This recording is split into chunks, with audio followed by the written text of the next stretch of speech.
ہر قسم کی حمد و ثنا اللہ رب العزت والجلال کے لیے، لا تعداد بے شمارن کی درود و سلام سیدنا و سید الاولین والآخرین شفیع المذنبین رحمۃ للعالمین احمد مجتبی جناب محمد رسول اللہ صلی اللہ علیہ وآلہ وسلم کی ذات گرامی پر واجب الاحترام معزز و محترم سامعین حضرات، اللہ رب العزت کی رحمت اور اس کی توفیق سے ہماری مسلسل گفتگو ایمان کے موضوع پر چل رہی تھی، اور مجھے امید ہے کہ ہم نے ایمان سے متعلق کچھ سمجھنے کی کوشش کی ہے، اور ہم میں سے ہر ایک نے اپنے ایمان کا محاسبہ بھی کیا ہوگا۔ اللہ رب العزت کی توفیق سے ہم نے سب سے پہلے یہ جانا کہ اس کائنات میں اگر ہم امن چاہتے ہیں، سکون چاہتے ہیں، تو اس کا ایک ہی راستہ ہے کہ شرک کو ختم کر دیا جائے اور اللہ کی توحید کا نفاذ کر دیا جائے۔ اور دوسری بات، ہم نے کلمہ توحید، کلمہ اخلاص، اس کا معنی اور مفہوم سمجھنے کی کوشش کی، اور تیسری چیز جو ہم نے سمجھی وہ اس کلمے کی کچھ شروط تھی کہ اگر ان شروط کے مطابق یہ کلمہ پڑھا جائے تو یہ کلمہ انسان کے لیے فائدہ مند ہوتا ہے، اور اگر طوطے کی طرح بس بغیر سمجھے اور بغیر جانے یہ کلمہ پڑھ لیا جائے تو یہ کلمہ تو ہے لیکن شاید وہ اتنا فائدہ نہیں دے گا جتنا فائدہ سمجھ کر پڑھنے سے یہ کلمہ انسان کو دیتا ہے۔ تو آج بھی ہم انشاءاللہ ایمان سے متعلق ہی کچھ گفتگو کرنے کی کوشش کریں گے، اس لیے کہ ایمان کا دائرہ بڑا وسیع ہے۔ اس کی ابتدا لا الہ الا اللہ سے ہوتی ہے، اور 70 سے زیادہ اس کی شاخیں ہیں، اس کی انتہا کوئی نہیں ہے۔ یہ ایسا پودا ہے کہ جس کی شاخیں، جس کی جڑیں ہمارے دل میں لگتی ہیں اور اس کی شاخیں آسمانوں تک پہنچی ہوئی ہیں۔ یہ ایسا پودا ہے جو ہر وقت انسان کو پھل دیتا ہے، کبھی ایسا نہیں ہوتا ہے کہ ایمان کے پودے پر پھل نہ لگے۔ 70 سے زیادہ اس کی شاخیں ہیں، پھل ہر وقت اس کو لگا رہتا ہے، آسمانوں تک اس کی شاخیں پھیلی ہوئی ہیں، اور اس کی جڑیں ہمارے دل میں بڑی مضبوط ہیں۔ اس لیے اگر کوئی بندہ ہر روز کوشش کرے اپنے ایمان کو بڑھانے کی تو ہر روز بندے کا ایمان بڑھتا جائے گا، اس کی انتہا کوئی نہیں ہے، ہر روز ہی بڑھتا جائے گا یہ ایمان۔ اور اگر کوئی بندہ پورے اخلاص کے ساتھ، پوری محبت کے ساتھ، پوری امانت اور پوری دیانتداری کے ساتھ اللہ رب العزت والجلال کے سامنے اپنا دامن پھیلائے گا کہ مولا کریم مجھے ایمان کی دولت دے دے اور میرے ایمان میں اضافہ کر دے، تو میں نہیں سمجھتا کہ اللہ رب العالمین بندے کو خالی موڑ دے گا۔ ہر روز اس میں اضافہ ہوتا ہے، صرف بات ہے تھوڑی سی توجہ کرنے کی، بات ہے تھوڑا سا اپنا محاسبہ کرنے کی، بات ہے تھوڑا سا اپنے ایمان کا جائزہ لینے کی۔ اگر بندہ ہر روز اپنے ایمان کا جائزہ لیتا رہے تو ہر روز ہی بندے کا ایمان بڑھتا ہے۔ بات ہے حرص کی کہ بندے کے اندر حرص پیدا ہو جائے کہ میرا تعلق اللہ رب العزت والجلال کے ساتھ سب سے زیادہ جڑ جائے۔ آپ اولاد اور والدین کے تعلق کو ذرا دیکھ لیں۔ والدین اولاد کو پالتے ہیں، اور اگر اولاد والدین کو چھوڑ کر کسی اور سے وفا کرے تو والدین کو بڑا غصہ آتا ہے۔ پیدا ہم نے کیا، اپنے گھر میں جگہ ہم نے دی، پالا پوسا ہم نے، بڑا ہم نے کیا، ان کے اخراجات ہم نے اٹھائے، اور یہ ہمیں چھوڑ کر اب کسی اور سے وفا کرتے ہیں، ہم سے بے وفائی کرتے ہیں، تو والدین کو بڑا غصہ آتا ہے۔ یہ تو بندہ ہے، وَلِلَّهِ الْمَثَلُ الْأَعْلَىٰ، اللہ رب العزت والجلال، اللہ تو اللہ ہے۔ بندہ یہ پسند نہیں کرتا ہے کہ میرا بیٹا، میری اولاد کسی اور سے وفا کرے، تو اللہ رب العالمین کیسے پسند کرے گا کہ بندہ میرا ہو، پیدا میں نے کیا ہو، کھلاتا اس کو میں ہوں، پلاتا میں ہوں، اس کے جسم کو میں نے بقا دی ہوئی ہے، سانسیں میں نے اس کو دی ہوئی ہیں، اس کی ہر ضرورت میں پوری کرتا ہوں، اور یہ مجھے چھوڑ کر کسی اور سے وفا کرے، میرے ساتھ بے وفائی کرے، تو اللہ رب العالمین کو کیسے پسند؟ اللہ کو بھی یہ گوارا نہیں ہے۔ ان الذین کفروا ینادون لمقت اللہ اکبر من مقتکم، انفسکم اذ تدعون الی الایمان فتکفرون. حشر کے میدان میں کفار کو سب سے زیادہ اپنے آپ پر غصہ رہا ہوگا کہ ہم نے اللہ رب العزت و جلال کو کیوں نہیں مانا، ہم نے اللہ کی طرف سے آنے والی دعوت کو کیوں نہیں قبول کیا. سب سے زیادہ انہیں اپنے آپ پر غصہ رہا ہوگا، حتیٰ کہ وہ اپنے جسم کو کاٹیں گے اپنے دانتوں کے ساتھ. اللہ رب العزت و جلال کی طرف سے اعلان آئے گا کہ آج تمہیں اپنے آپ پر جو غصہ آ رہا ہے، اللہ کو اس سے بھی زیادہ تمہارے اوپر غصہ آ رہا ہے. اذ تدعون الی الایمان فتکفرون. اس مسجد کی ممبر و محراب سے تمہیں ایمان کی دعوت ملتی رہی اور تم نے ایک ہی ٹھان رکھی تھی کہ ہم نے قبول نہیں کرنا ہے، ہم انکار ہی کرنا ہے. ہماری طرف سے دعوت دینے والا تمہیں دعوت دیتا رہا، پکارتا رہا، آوازیں آتی رہی، مسجدوں سے صدائیں گونجتی رہی، لیکن تم نے بس ایک ہی بات اپنے ذہن میں بٹھا رکھی تھی کہ ہم نے قبول نہیں کرنا ہے. اذ تدعون الی الایمان فتکفرون. اس وقت کفار کیا کہیں گے؟ قالوا ربنا آمنا سنتين واحييتنا سنتين فاعترفنا بذنوبنا فهل الى خروج من سبيل. یا اللہ تو نے ہمیں 2 دفعہ زندگی دی، 2 دفعہ موت دی، آج ہم اپنے گناہ کا اعتراف بھی کرتے ہیں. فاعترفنا بذنوبنا، ہم اپنے گناہوں کا اعتراف کرتے ہیں کہ ہم سے گناہ ہوئے، ہم سے غلطیاں ہوئی، ہم سے خطا ہوئی. فهل الى خروج من سبيل. کیا یہاں سے نکلنے کا کوئی راستہ ہے؟ بس ایک بار ہمیں موقع مل جائے، ایک بار ہمیں راستہ مل جائے، پھر دیکھنا ہم کیسی نیکیاں کما کے آئیں گے. اللہ رب العزت و جلال فرمائیں کہ اولم نعمرکم ما یتذکر فیہ من تذکر وجاءکم النذیر. کیا ہم نے تمہیں زندگی نہیں دی تھی؟ یہ 50 سال کی، 60 سال کی، 70 سال کی، 80 سال کی زندگی ہم نے تمہیں دی تھی، تم نے کیا کیا اس میں؟ اب راستے تلاش کرتے ہو. یہ زندگی ہم نے اسی لیے دی تھی، ہماری طرف سے ڈرانے والا تمہارے پاس آ گیا تھا، اس نے پکار کے تمہیں آوازیں دے کے ڈرایا تھا کہ اللہ رب العزت و جلال کے عذاب سے ڈر جاؤ، اللہ رب العزت و جلال کی پکڑ سے ڈر جاؤ، اللہ کی طرف آ جاؤ، اللہ کے ساتھ اپنے تعلق کو قائم کر لو. تم نے ہماری بات نہیں مانی تھی، اب تمہارے لیے کوئی راستہ نہیں. تو انسان اگر ہر روز کوشش کرے تو اللہ رب العالمین بندے کو ایسا عمل دے دیتا ہے جس کے ذریعے بندے کا ایمان بڑھ جاتا ہے. حضرت ابو ہریرہ سے روایت ہے، جناب محمد رسول اللہ صلی اللہ علیہ وسلم اپنے ساتھیوں میں بیٹھے ہوئے، فرمایا من اصبح منکم اليوم صائما. آج کس بندے نے روزہ رکھا ہے؟ ابو بکر صدیق بولے اللہ کے رسول میں نے رکھا ہے، میں نے رکھا ہے. فرمایا من اطعم منکم اليوم مسکینا. آج کسی مسکین کو کھانا کس نے کھلایا ہے؟ پھر ابو بکر صدیق بولے اللہ کے رسول میں نے کھلایا. فرمایا من عاد منکم اليوم مریضا. آج کس نے کسی مریض کی عیادت کی ہے، تیمارداری کی ہے؟ ابو بکر صدیق بولے اللہ کے رسول میں نے کی. فرمایا من تبع منکم اليوم جنازہ. آج کس بندے نے جنازہ پڑھا ہے؟ پھر ابو بکر صدیق بولے رضی اللہ تعالیٰ عنہ اللہ کے رسول میں نے جنازہ بھی پڑھا. فرمایا جس بندے میں یہ خصلتیں پیدا ہو جائیں، جس بندے میں یہ نیکی پیدا ہو جائے، وہ یقینی طور پر اللہ رب العزت و جلال کی جنت کا حقدار بن جاتا ہے. فرمایا کچھ ایسے بھی خوش نصیب ہیں کہ جن کے لیے جنت کے 8 دروازے کھولے جائیں گے اور جنت کے 8 دروازے آوازیں دے دے کے پکاریں گے کہ آؤ میری طرف آ جاؤ. فرمایا ان میں سے میرا ابو بکر صدیق سر فہرست ہے جس کو جنت کے 8 دروازے آوازیں دے کے پکاریں گے. اللہ کے رسول نے جنت کے لیے اعلان کیا، صحابہ کرام لے کے آئے. ایک آدمی ساری رات یہودی کا کنواں چلاتا رہا، اس کے باغ کو سیراب کرتا رہا. ایک مٹھی وہاں سے ملی، وہ لے کے آ گیا، اللہ کے رسول کی لے کے آیا. حضرت عمر آ گئے، اللہ کے رسول گھر کا آدھا سامان لے کے آیا ہوں. ابو بکر صدیق بھی آ گئے، کیا لے کے آئے ہو؟ فرمایا اللہ کے رسول گھر کا سارا سامان لے کے آ گئے. گھر میں اللہ اور اس کے رسول کی محبت چھوڑ کے آیا.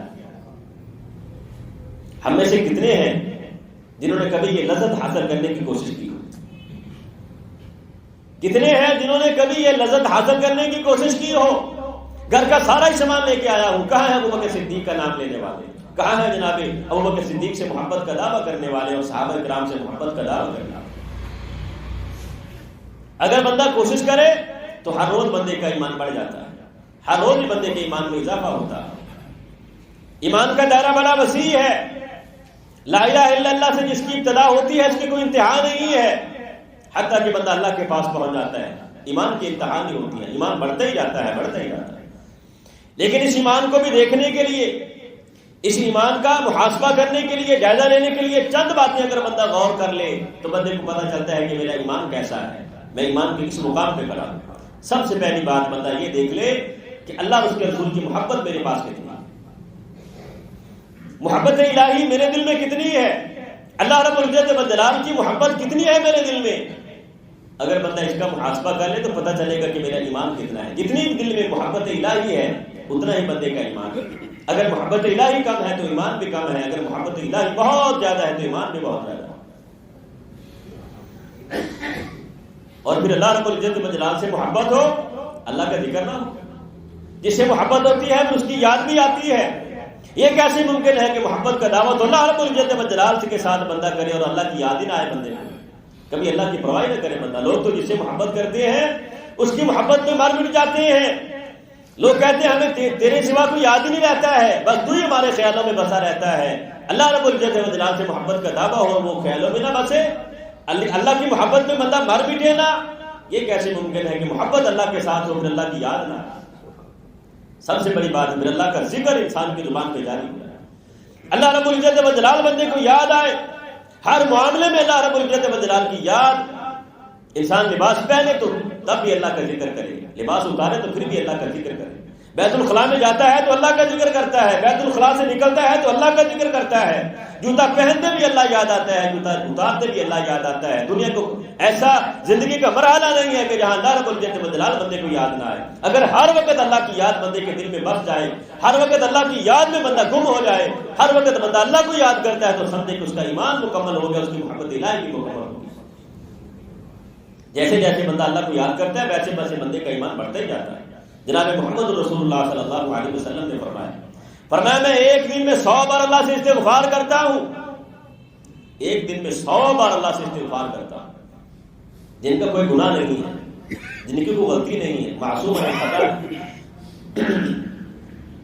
فرمایا ایک دن میں 100 بار اللہ سے استغفار کرتا ہوں، جس کا کوئی گناہ نہیں ہے، کوئی خطا نہیں ہے، وہ 100 بار اللہ کو یاد کرتا ہے۔ اور ہم ہر روز ہی نہ جانے کتنے گناہ کرتے ہیں، کبھی اللہ یاد نہیں آتا، کبھی استغفار ہی نہیں کرتے۔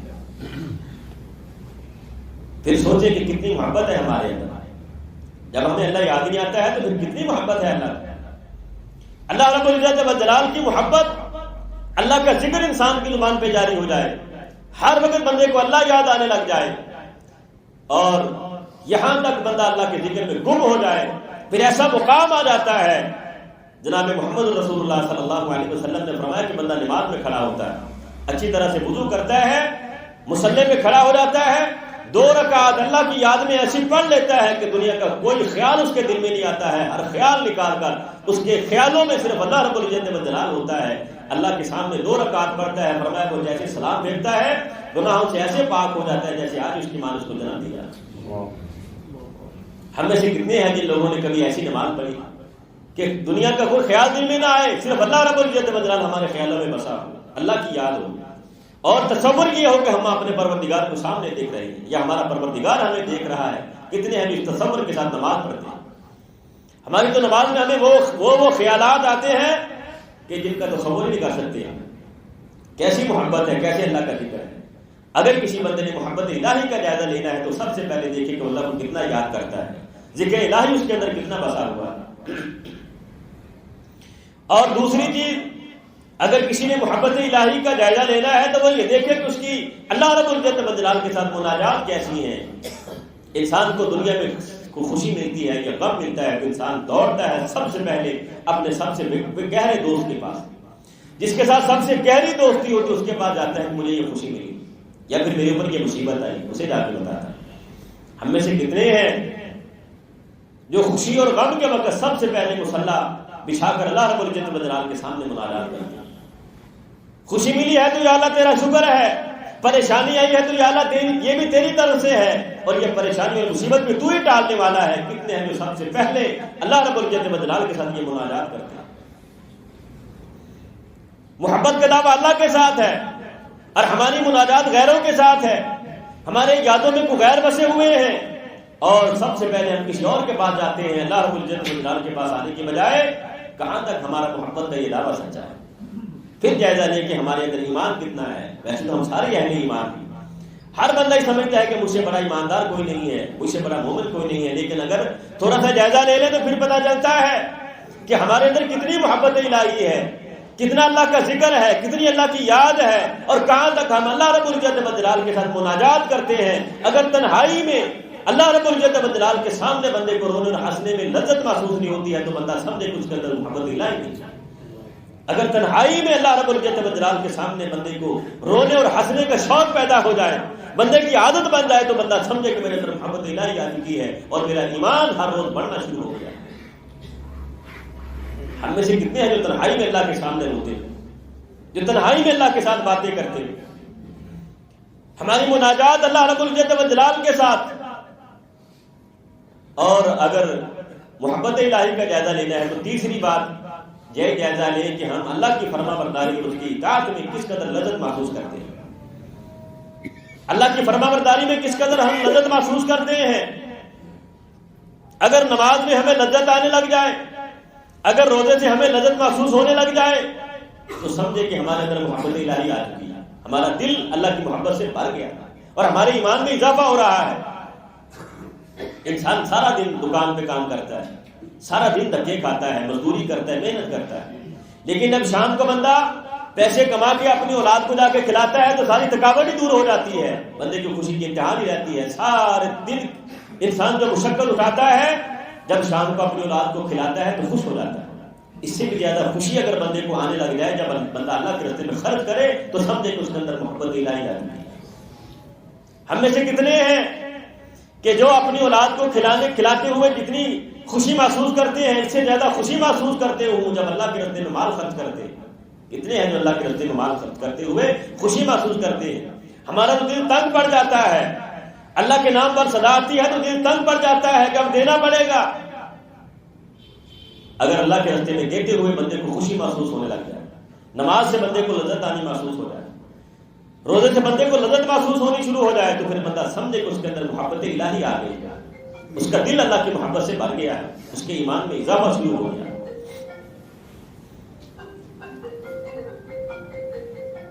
لگتا یہی ہے کہ جو صبح صبح اٹھتا ہے، ٹھنڈے پانی سے وضو کرتا ہے، یہ بڑی مشکل میں ہے، رات کو سوتا نہیں ہے، صبح بڑی جلدی سے اٹھ جاتا ہے، ٹھنڈے پانی سے وضو کر کے مسجد میں جاتا ہے، گرم گرم بستر چھوڑ دیتا ہے، یہ بڑی مشکل میں ہے، بڑی مصیبت میں۔ لیکن ایسا نہیں ہے۔ ایک وہ ماں ہے جس کو اللہ رب العالمین نے اولاد دے رکھی ہے، اور ایک وہ ماں ہے جس کے پاس اولاد نہیں ہے۔ ایک ماں ساری رات جاگتی رہتی ہے، ایک بچے کو دودھ دیتی ہے، دوسرے کو پیشاب کرواتی ہے، تیسرے کو بستر دیتی ہے، ساری رات جاگتے میں گزر جاتی ہے، اور دوسری ماں بڑی آرام سے سوئی بڑی ہے۔ لگتا یہی ہے کہ جو آرام سے سو رہی ہے وہ بڑے آرام میں ہے، جو ساری رات کبھی کسی کو دودھ دیتی ہے، کبھی کسی کو پیشاب کرواتی ہے، کبھی کسی کا بستر بدلتی ہے، یہ بڑی مشکل اور بڑی مصیبت میں اور بڑی تنگی میں ہے۔ لیکن ایسا نہیں ہے، کوئی بندہ اس ماں سے پوچھے جو آرام سے سوئی پڑی ہمیں نظر آ رہی ہے، یقین جانے اس کو نیند نہیں آتی ہے کہ مجھے اولاد نہیں ملی، جس کو اولاد ملی ہے وہ سارا کچھ کرنے کے بعد بھی بڑے سکون میں ہے، ساری رات جاگتی ہے تو اس کو مزہ آتا ہے۔ یا یوں سمجھے کہ ہمیں نظر آتا ہے کشمیر میں مسلمانوں پہ ظلم ہو رہا ہے، فلسطین میں مسلمانوں پہ ظلم ہو رہا ہے، ہم چیختے چلاتے ہیں کہ یہ مسلمانوں پہ ظلم روکا جائے۔ حقیقت یہ ہے کہ جن لوگوں پہ ظلم ہو رہا ہے، اللہ کی قسم کو ایسا مزہ آتا ہے کہ ہم اس کا تصور بھی نہیں کر سکتے۔ اللہ کے لیے، اللہ کے کلمے کے لیے، توحید کے لیے، اللہ رب العزت والجلال کی عظمت کے لیے، اللہ کی توحید کے لیے بندے پر ظلم ہو، پھر بندے کو مزہ نہ آ جائے کیسے ہوتا ہے؟ وہ بندہ تو بڑے مزے میں ہوتا ہے جس بندے پر اللہ کے نام پر ظلم ہو رہا ہوتا ہے۔ اگر اللہ کی فرما برداری اور اطاعت میں بندے کو لذت محسوس ہونی شروع ہو جائے تو بندہ سمجھے کہ میرے اندر محبت الہی آ چکی ہے اور میرے ایمان میں اضافہ شروع ہو گیا۔ جناب محمد رسول اللہ صلی اللہ علیہ وسلم نے فرمایا من کن فی ثلاثۃ من کن فی وجد حلاوۃ الایمان، تین چیزیں، تین خصلتیں جس بندے کے اندر پیدا ہو جائیں وہ سمجھے کہ اس نے ایمان کا ذائقہ چکھ لیا ہے، اس نے ایمان کی شیرینی اور مٹھاس چکھ لی ہے۔ جس بندے کے اندر تین خصلتیں پیدا ہو جائیں، سب سے پہلے فرمایا کہ اس بندے کے اندر ساری دنیا سے زیادہ اللہ اور اس کے رسول کی محبت پیدا ہو جائے، ساری دنیا سے بڑھ کر اس کے دل میں اللہ رسول کی محبت پیدا ہو جائے، اور دنیا میں جس سے بھی محبت کرے صرف اللہ کی رضا کے لیے محبت کرے، جس سے بھی ملتا ہے اللہ کی رضا کے لیے ملتا ہے، اگر کسی سے کرتا ہے تو اللہ کی رضا کے لیے کرتا ہے، اور اسلام قبول کرنے کے بعد، ایمان قبول کرنے کے بعد اب کفر کی طرف جانا اس کو ایسے لگے جیسے آگ میں چھلانگ لگانا ہے، تو فرمایا اس بندے کو ایمان کی لذت محسوس ہو جاتی ہے۔ اللہ کی فرما برداری، اور اس فرما برداری میں بندے کو لذت آنی محسوس ہو جائے، جناب محمد رسول اللہ صلی اللہ علیہ وسلم جب تھک جاتے تھے تو حضرت بلال سے کہتے تھے بلال اذان کہو، اللہ کے سامنے کھڑے ہوتا کہ ہماری تھکاوٹ دور ہو جائے۔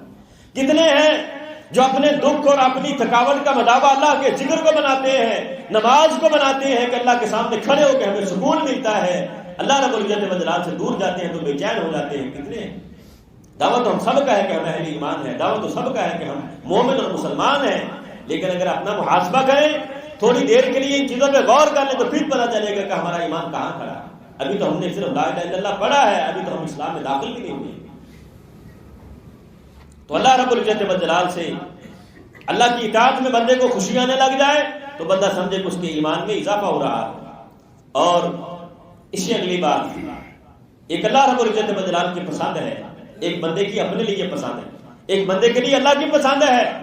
اگر بندہ اپنی پسند پر اللہ کی پسند کو ترجیح دے دے تو سمجھے کہ اس کے اندر محبت الہی آ گئی، اس نے اللہ کے ساتھ سچی محبت کی ہے کہ اپنی محبت پر اللہ کی محبت کو ترجیح دے رہا، اپنی پسند پر اللہ کی پسند کو ترجیح دے رہا۔ زندگی گزارنے کا طریقہ ہم نے خود بنایا ہے، زندگی گزارنے کا طریقہ اور سلیقہ ہم نے خود چنا ہے۔ ایک ہماری اپنی مرضی کی زندگی گزارنے کا طریقہ ہے، ایک طریقہ اللہ رب العزت و جلال نے ہمیں دیا ہے۔ اگر بندہ اپنی زندگی، اپنی مرضی کی زندگی چھوڑ کر اللہ کی مرضی کے مطابق زندگی گزارتا ہے تو سمجھے کہ اس کے اندر محبت الہی آ گئی، سمجھے کہ اس نے اللہ کے ساتھ سچا پیار کیا ہے، جس کا دعویٰ کیا تھا اس دعوے میں بندہ سچا ہے اور اس کا ایمان بڑھنا شروع ہو گیا۔ اور اس سے اگلی بات، اللہ رب العزت و جلال کی ملاقات کا شوق پیدا ہو جائے گا، اللہ کی ملاقات کا شوق پیدا ہو جائے۔ من کان یرجو لقاء ربہ فلیعمل عملا صالحا ولا یشرک بعبادۃ ربہ احدا۔ اللہ کی ملاقات کا جب شوق پیدا ہوتا ہے تو پھر بندہ شرک نہیں کرتا ہے، اللہ کے ساتھ شرک نہیں کرتا ہے، کسی اور کے دروازے پہ نہیں جاتا ہے، کسی اور کے دروازے پہ ٹھوکریں نہیں کھاتا ہے، پھر اللہ رب العزت و جلال ہی اس کی سب سے پہلی بنیادی طور پر اللہ رب العزت و جلال اس کو یاد رہتا ہے۔ سب سے پہلے ٹھوکر لگتی ہے تو اللہ یاد آتا ہے۔ ایسا نہیں ہوتا ہے ہماری طرح ہزار دروازوں پہ ٹھوکریں کھانے کے بعد پھر ہمیں خدا یاد آتا ہے، ایسا نہیں ہوتا۔ جس کی اللہ کے ساتھ لو لگ جاتی ہے، جس کا تعلق اللہ کے ساتھ قائم ہو جاتا ہے، جس کو اللہ کے دیدار کا شوق پیدا ہو جاتا ہے، تھوڑی سی ٹھوکر بھی ملتی ہے تو سب سے پہلے مصلی پہ اللہ کے سامنے کھڑا ہو جاتا ہے۔ کبھی دیکھیں تو صحیح، اپنا محاسبہ تو کریں۔ بیماری آتی ہے تو سب سے پہلے اللہ، اس کے بعد ڈاکٹروں کے پاس جاتا ہے، اس کے بعد طبیبوں کے پاس جاتا ہے، پھر اسپتال میں جاتا ہے، سب سے پہلے اللہ کے ساتھ شیئر کرتا ہے اللہ تو ہی بیماری دینے والا ہے، تو ہی بیماری سے شفا دینے والا ہے۔ اللہ رب العزت و جلال کی ملاقات کا شوق پیدا ہو جائے کہ میں نے اللہ کو دیکھنا ہے، اللہ کا دیدار کرنا ہے۔ آخرت کی تھوڑی سی جھلک اگر ہمیں محسوس ہو جائے، اس دنیا میں ہمارا دل نہ لگے، خدا کی قسم ہم نے دنیا میں دل لگا رکھا ہے، اگر آخرت کا تھوڑا سا شوق پیدا ہو جائے تو اس دنیا میں ہمارا دل نہ لگے۔ جناب محمد رسول اللہ صلی اللہ علیہ وسلم کی طرح فرمایا، لوگو میرا تمہاری دنیا میں کیا رکھا ہوا ہے، میں تو سستانے کی طرح، مسافر کی طرح تھوڑی دیر کے لیے آیا، میرے لیے تو آخرت میں اللہ رب العالمین سب کچھ ہوگا، وہاں مجھے اللہ رب العالمین جو دے گا وہ تو تصور بھی نہیں کیا جا سکتا ہے، اس دنیا میں میرے لیے کیا ہے۔ اور جناب محمد رسول اللہ صلی اللہ علیہ وسلم اللہ رب العزت و جلال سے ہمیشہ یہ دعا کیا کرتے ہیں، اللہم انی اسألک لذۃ النظر الی وجہک الکریم والشوق الی لقائک۔ یا اللہ میں تجھ سے تیری ملاقات کا سوال کرتا ہوں، یا اللہ تیرے دیدار کا شوق رکھتا ہوں، تیری ملاقات کا شوق رکھتا ہوں۔ جناب محمد رسول اللہ کی دعا ہوا کرتی ہے، فرمایا میرا تمہاری اس دنیا میں کیا رکھا ہوا ہے، میرے لیے تو اللہ رب العالمین نے آخرت میں بہت کچھ دیا ہوا۔ اگر تھوڑی دیر کے لیے بندہ یہ سوچ لے، تھوڑی دیر کے لیے سوچ لے وہ کیا منظر ہوگا، حشر کا میدان سجا ہوگا، ساری دنیا کھڑی ہوگی، اللہ رب العزت و جلال کی طرف سے اعلان ہوگا، جس نے جس کو پوجا دنیا میں، جو جس کی بندگی کرتا رہا، جو جس کے سامنے سر جھکاتا رہا، آج اسی کے ساتھ جا کے کھڑا ہو گیا، اسی کے ساتھ جا کے کھڑا ہو گیا۔ جس نے جس کو معبود بنایا تھا وہ اپنے معبود کے ساتھ جا کے کھڑا ہو گیا۔ شیطان کو پوجنے والے شیطان کے ساتھ کھڑے ہو جائیں گے، قبر والوں کو پوجنے والے قبر والے کے ساتھ جا کے کھڑے ہو جائیں گے۔ میرے تیرے جیسے جو اللہ کے سوا کسی کے سامنے سر نہیں جھکاتے ہیں وہ کھڑے ہو گئے، پروردگار پوچھے گا تم کیوں کھڑے؟ یا اللہ ہم نے تیرے سوا کسی کو سجدہ نہیں کیا تھا۔ اللہ رب العزت و جلال فرمائیں گے تم میرے ساتھ آئے۔ اگر یہ شوق بندے کو پیدا ہو گیا، یہ شوق پیدا ہو جائے کہ ساری دنیا اپنے اپنے پوجنے والے کے ساتھ کھڑی ہوگی، جس کو جو پوجتا ہوگا اس کے ساتھ کھڑا ہوگا، اور ہم اللہ رب العزت و جلال کے ساتھ کھڑے ہو جائیں گے کہ اللہ تجھے پوجتے رہے، تیرے سامنے سر جھکاتے رہے، تیرے سوا کسی کے سامنے سر نہیں جھکاتے۔ یہ شوق ہمارے اندر کیوں نہیں پیدا ہوتا ہے؟ انسان کو پتہ چلے نا کہ میری بیٹی میرے گھر میں آ رہی ہے تو پتہ ہے بیٹی بھی آئے گی، داماد بھی آئے گا، بچے بھی آئیں گے، اخراجات بڑھ جائیں گے، لیکن اس کے باوجود بندہ پوری تمنا رکھتا ہے کہ میری بیٹی جلدی میرے گھر میں آ جائے۔ یہ بھی پتہ ہے بیٹی آئے گی، داماد بھی آئے گا، بچے بھی آئیں گے، اخراجات بڑھ جائیں گے، لیکن محبت ہے، محبت مجبور کرتی ہے کہ بندہ بیٹی کے استقبال کے لیے کھڑا ہوتا ہے کہ میری بیٹی کب میرے گھر میں آتی ہے۔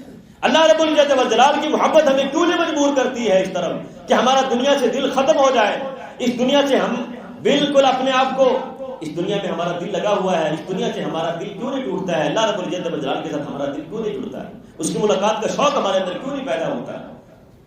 وہ کیا منظر ہوگا؟ وہ مولا کریم ساری زندگی اس کی باتیں سنتے رہے، وہ اللہ رب العزت والجلال ساری زندگی اس کی باتیں سنتے رہے، جس کے بنائے ہوئے نظام سے اس کو پہچانتے رہے، جس کے ذکر میں جس کو بغیر دیکھے جس کو یاد کرتے رہے، اور جس کے سامنے آنسو بہا کے بندہ اپنے آپ کو مطمئن کر لیتا ہے، بندے کو اطمینان ملتا ہے۔ وہ کیسا منظر ہوگا جب اس پروردگار کو اپنی آنکھوں کے سامنے دیکھے، جب جنت میں اللہ رب العزت والجلال کا دیدار ہوگا، اپنی آنکھوں کے سامنے اللہ رب العزت والجلال کو دیکھیں گے، وہ کیسا منظر ہوگا۔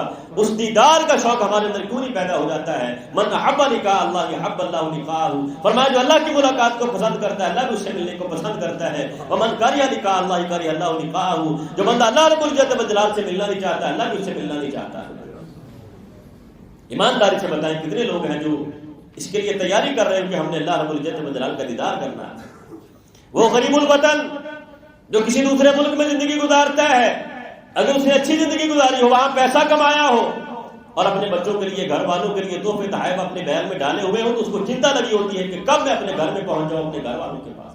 اگر ہم نے بھی اللہ رب العزت والجلال کے لیے کچھ کمایا ہوگا تو ہمیں بھی چنتا لگی ہوگی کب زندگی ختم ہو، یہ زندگی مصیبتوں سے کب ختم ہوتی ہے، اس زندگی میں مصیبتیں ہی مصیبتیں ہیں، یہ زندگی کب ختم ہوتی ہے۔ ہم بھی اپنے پروردگار کے ذات کے ساتھ کھڑے ہو جائیں، اللہ رب العزت والجلال کا دیدار کر لیں، اللہ کے دیدار کا شوق پیدا ہو جائے بندوں۔ ہماری وہ دوستی اللہ کے ساتھ کیوں نہیں لگتی ہے؟ سارا دن کام کرتے ہیں، سارا دن کام کرتے ہیں، چھٹی کے دن بھی دکان کھول لیتے ہیں، اس لیے کہ دکان کے ساتھ دوستی، یہ دوستی ہماری اللہ رب العزت والجلال کے ساتھ کیوں نہیں لگتی؟ دکان کے ساتھ دوستی ہے تو چھٹی کے دن بھی دکان کھول لیتے ہیں، اللہ رب العزت والجلال کے ساتھ محبت کا دعویٰ ہے لیکن اسے یاد نہیں کرتے، اس کے ساتھ ایسی دوستی نہیں لگاتے ہیں، اس کے ساتھ ایسی محبت ہی نہیں کرتے۔